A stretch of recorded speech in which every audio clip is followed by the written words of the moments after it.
Hi dear viewers, good evening. I hope you all are doing fine. I'm Gowri here with you. Welcome to yet another fresh episode of BMC Global Live Hilal Health World. As we move on to the talk, please do not forget to like and share our Facebook page. Also like, share and subscribe our YouTube channel.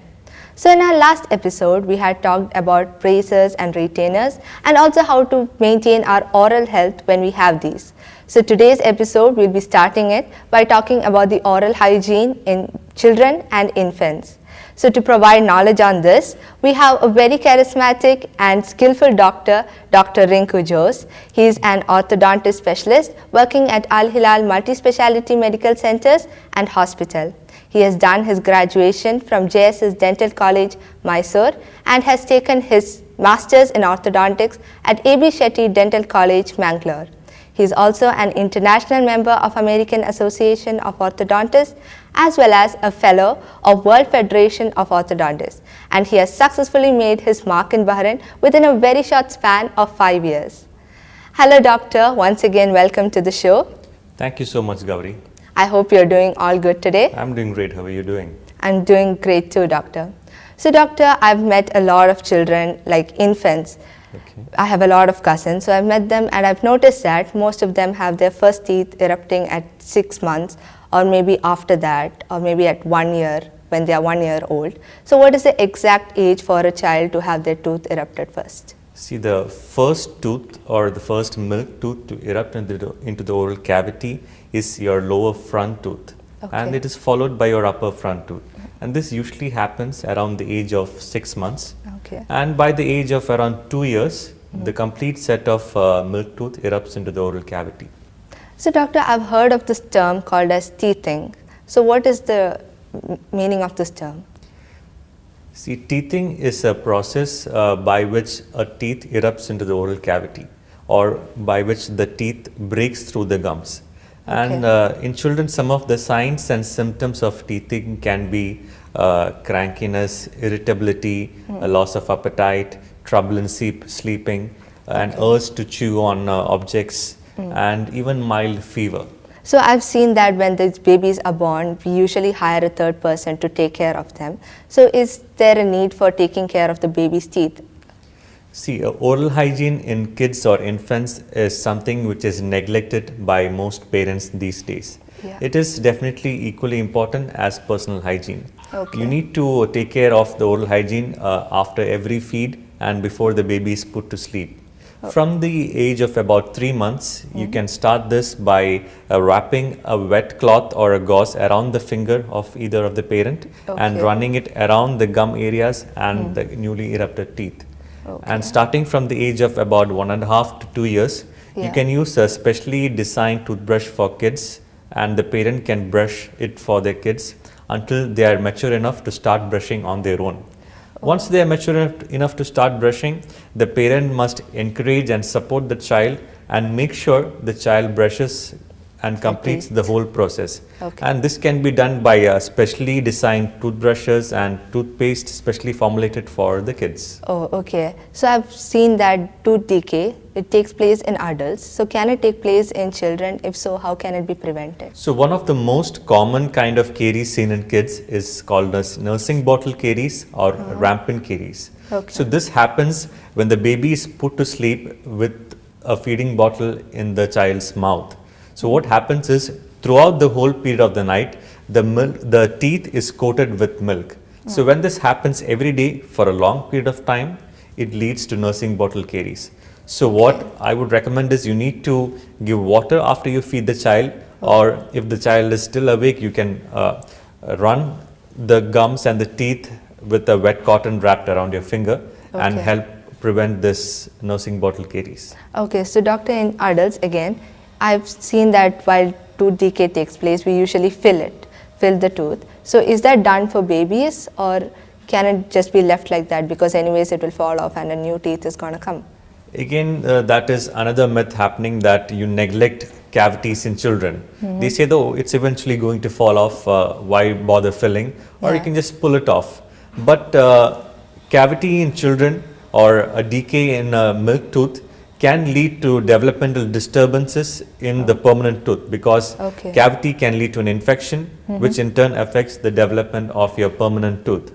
And the other thing, extraction. If you remove the teeth, the role of the milk tooth or the primary tooth is not played by anyone else. So what happens is the speech is affected, the eating habits, the aesthetics and self-confidence, and moreover the space for the permanent tooth is lost, because what happens is the adjacent tooth moves into the space of the lost tooth. Okay.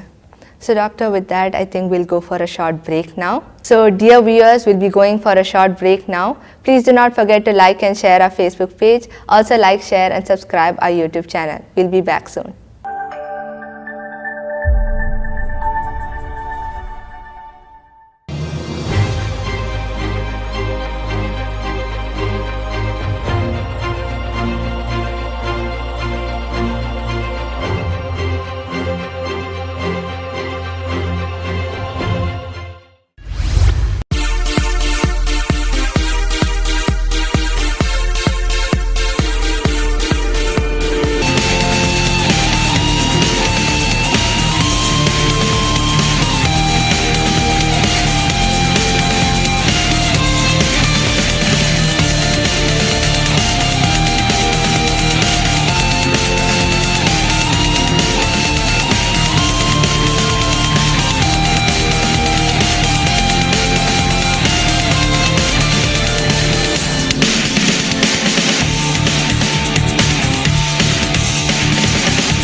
Welcome back, dear viewers. You are listening to BMC Global Live Hilal Health World.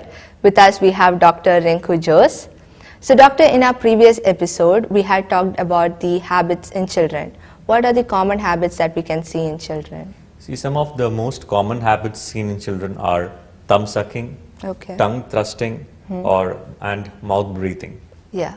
Thumb sucking is completely normal up to an age of 3 or 4, but after that, if it continues, it leads to defects in the placement and positioning of the teeth. So by placement, I mean it leads to protrusion of the teeth, and it can lead to an open bite. Open bite means the lack of touching of your upper and lower teeth. Okay. And the same goes with use of a pacifier. Okay, but with the pacifier, you can take it off from the child, but with the thumb, the child is stuck with the thumb.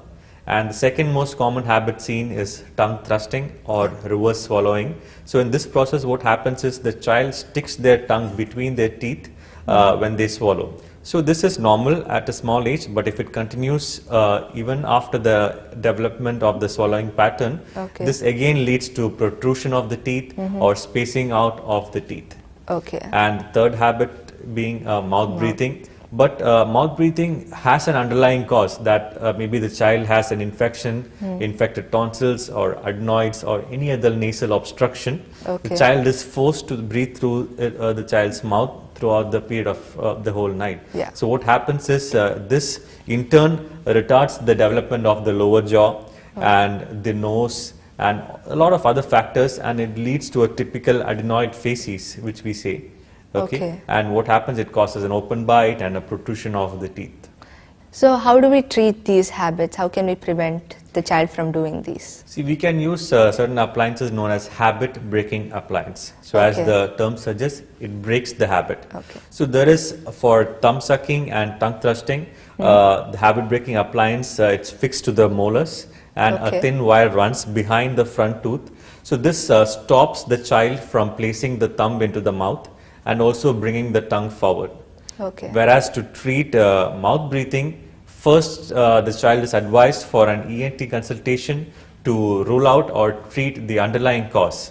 And this should be followed by a consultation with an orthodontist to reverse the ill effects what has happened through continuous mouth breathing. Okay, doctor. So now about the hygiene in adults. So what are the types of toothbrush that we can use? See, we would definitely recommend to use a soft toothbrush which causes less damage to your gums and surrounding structures.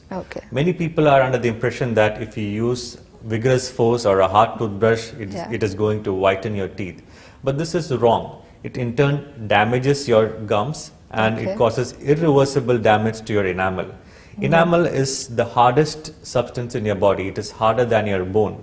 So vigorous force using a hard toothbrush, it wears away your enamel. And if an injury happens to your skin or any other part, it heals on its own. Whereas an injury to your teeth does not heal. Once lost is always lost. You can only replace it with a filling or an artificial tooth material. So is an electric toothbrush better? Because I've seen these electric toothbrush being used. So is that better than the traditional ones? Studies show that there is no significant difference between an electric and a manual toothbrush. If used correctly, both are effective. But an electric toothbrush can be used in people with limited dexterity, like those recovering from a stroke or people with rheumatoid arthritis. Electric toothbrush can also be used by people who tend to use vigorous force, which in turn leads to wearing off of the enamel. So doctor, how often should we replace our toothbrush?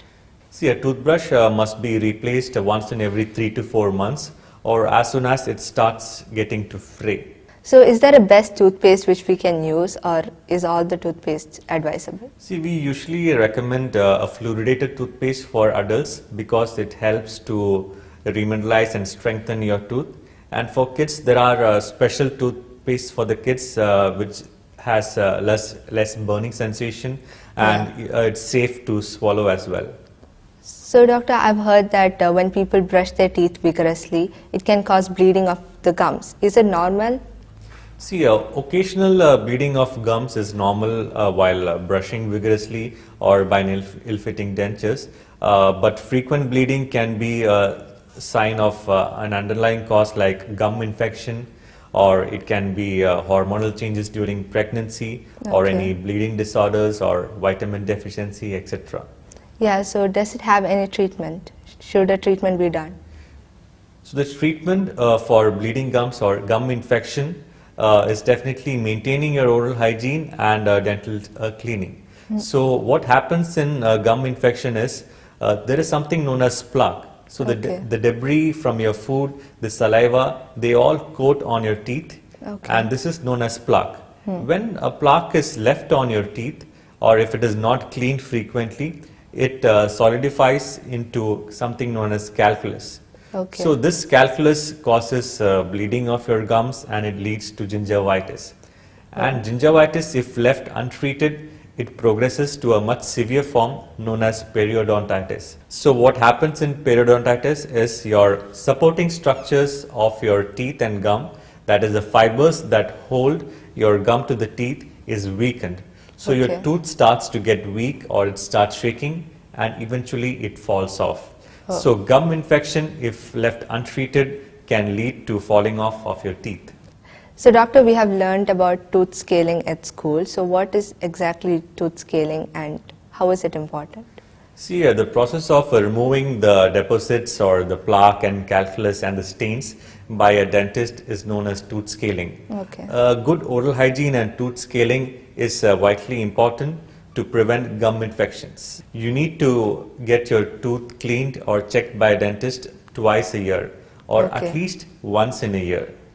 Maintaining a good oral hygiene is the first step to prevent any gum infection. So can this tooth scaling cause damage to our teeth? This is one of the most common misunderstanding in the mind of a common man. Tooth scaling does not damage your teeth, it does not make your teeth weak, or it is definitely not harmful for your teeth. We would not do something which is harmful for a common man. So it in turn helps to improve your oral hygiene and prevent any sort of gum infection in the future. There are some cases where people say that, okay, I got some spaces after I got my teeth cleaned, or I have sensitivity after cleaning of my teeth. So what happens is, some people already have spaces between their teeth, which over a period of time is filled up with deposits known as calculus. So when a professional cleaning is done, these calculus is removed and those spaces are visible. This is what most people say, that I developed spaces after cleaning. And a mild sensitivity is sometimes seen in the first 24 hours after cleaning. This can be sorted off by using a sensitivity special toothpaste like Sensodyne or Colgate Sensitive Pro Relief. Okay. So doctor, can the scaling of teeth help in the whitening? Definitely yes. By scaling, we are removing the stains and deposits on the teeth. So this gives an initial effect of whitening. But if you want to see an improvement in the shade of your teeth, there is something specifically known as whitening treatment, which improves the shade of your teeth. So doctor, I've heard that when the wisdom tooth arrives, that we need to remove it. Is it very necessary? Wisdom tooth is your last tooth or the third molar, and it is the last tooth to erupt into the oral cavity. It usually happens after an age of 18, and in some cases, wisdom tooth can be completely missing. So, in some patients where the jaw is small and there is no sufficient space for the wisdom tooth to come, it can lead to pain and a small infection. So, in such cases, we advise that we need to extract the wisdom tooth. And this is done under local anesthesia, and it is a very minor surgical procedure. In some of the complicated cases, this can be done under general anesthesia as well. So, okay doctor, that's it for today. Thank you for taking your time off your busy schedule and coming here with us. Thank you so much, Gowri, for having me over the BMC Global Live Health World. It's my pleasure to be here. Once again, thank you doctor. So dear viewers, that's it for today. We had discussed about the oral hygiene in children, infants as well as adults. So thank you for watching BMC Global Live Hilal Health World. I'm Gowri Priya here, and with us we had Dr Rinkoo Jose. Please do not forget to like and share our Facebook page. Also like, share and subscribe our YouTube channel. Thank you and have a good night.